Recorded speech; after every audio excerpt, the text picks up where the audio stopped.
మనోభావంతో వెళ్ళుచున్నాడు.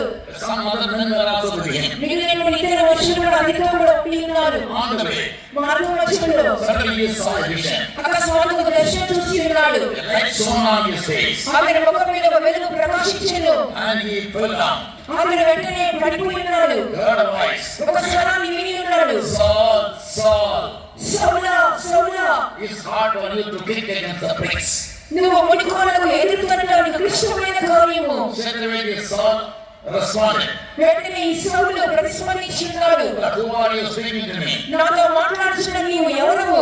Jesus said, యేసు చెప్పి ఉన్నాడు, I am Jesus whom you persecute. నువ్వు హింసించుచున్న యేసును నేనే. When he heard the voice, ఆ స్వరమును వినిన వెంటనే straightway he surrendered his life. నేరుగా తన జీవితాన్ని అప్పగించుకుని ఉన్నాడు. He told Jesus, Lord, what will thou have me to do?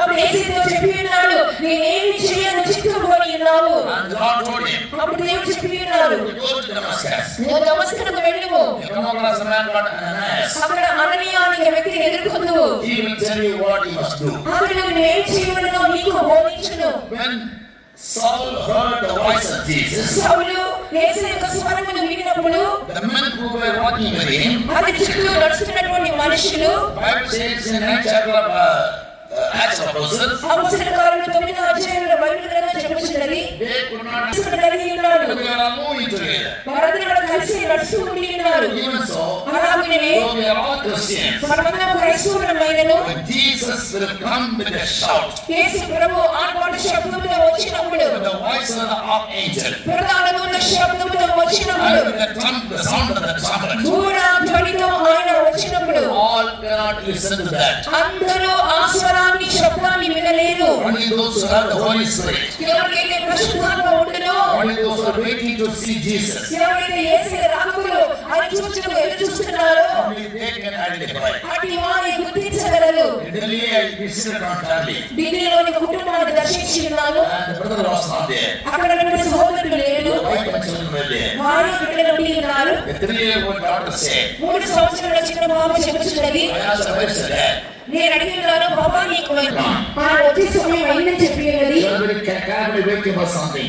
చాలా ఆమె తీక్షణంగా జాగ్రత్తగా దేని కొరకు కనిపెట్టుకుని ఉన్నది. In 5 minutes time, 5 నిమిషాల సమయంలో she told me, Dad is coming. ఆమె వెంటనే చెప్పింది, మా నాన్న వచ్చుచున్నాడు అని. Where is he? ఎక్కడున్నాడు? How do you know that? ఎలాంటి తెలుసు అని అడిగాను. 3-year-old daughter, she said, 3 సంవత్సరాల పాప చెప్పుచున్నది, I heard the siren of my dad's car.